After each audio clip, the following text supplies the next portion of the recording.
Salam sejahtera untuk kita semua. Saudara-saudara yang kekasih dalam Tuhan Yesus Kristus, Renungan Katekismus Heidelberg kali ini membahas pertanyaan nomor 16. Pertanyaannya, mengapa ia harus menjadi manusia sejati dan benar yang harus kita cari? Jawabannya, keadilan Allah menuntutnya. Manusia telah berdosa. Manusia harus melunasi dosa-dosanya. Tetapi seorang yang berdosa tidak dapat melunasi dosa orang lain.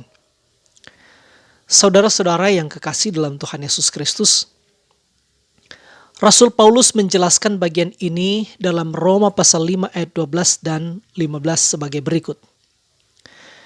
Sama seperti dosa telah masuk ke dalam dunia oleh satu orang, dan oleh dosa itu juga maut, demikianlah maut itu telah menjalar kepada semua orang, karena semua orang telah berbuat dosa.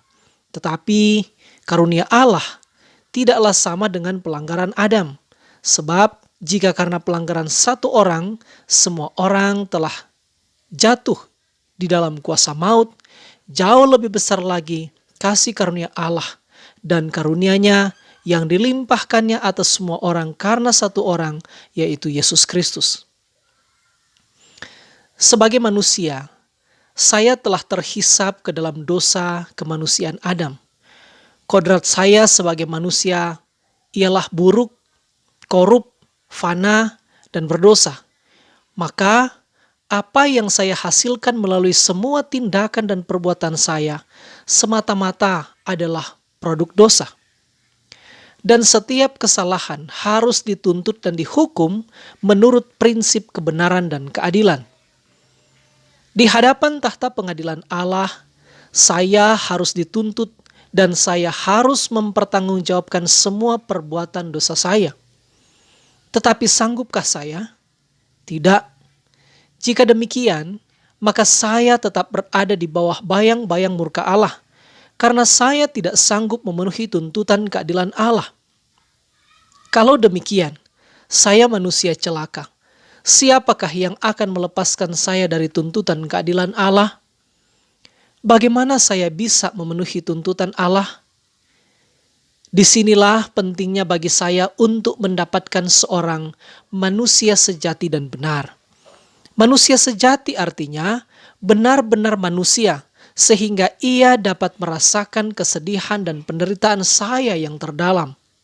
Benar artinya ia tidak terhisap ke dalam keberdosaan kemanusiaan saya, sehingga ia dapat membenarkan dan menuntun saya di jalan yang benar. Apabila manusia sejati dan benar tersebut menanggung bagi saya semua beban dosa saya, maka di sana juga tuntutan keadilan Allah terpenuhi. Dalam perenungan saya sebelumnya, saya telah mencari jawaban atas tuntutan Allah melalui korban-korban darah anak domba. Tetapi di sana saya menemukan bahwa korban-korban darah anak domba yang dipersembahkan setiap tahunnya justru menunjukkan bahwa tuntutan keadilan Allah belum terpenuhi secara sempurna. Pemberontakan dilakukan oleh manusia, maka manusia jugalah yang harus mempertanggungjawabkan perbuatannya, bukan darah anak domba atau korban lainnya. Yesus Kristus, anak Allah dan anak manusia itu, adalah korban sejati yang bisa memenuhi tuntutan keadilan Allah, sehingga saya dapat terlepas dari hukuman dan murka Allah, sekarang ini maupun di masa yang akan datang. Demikian perenungan kali ini, sampai jumpa di edisi selanjutnya. Amin.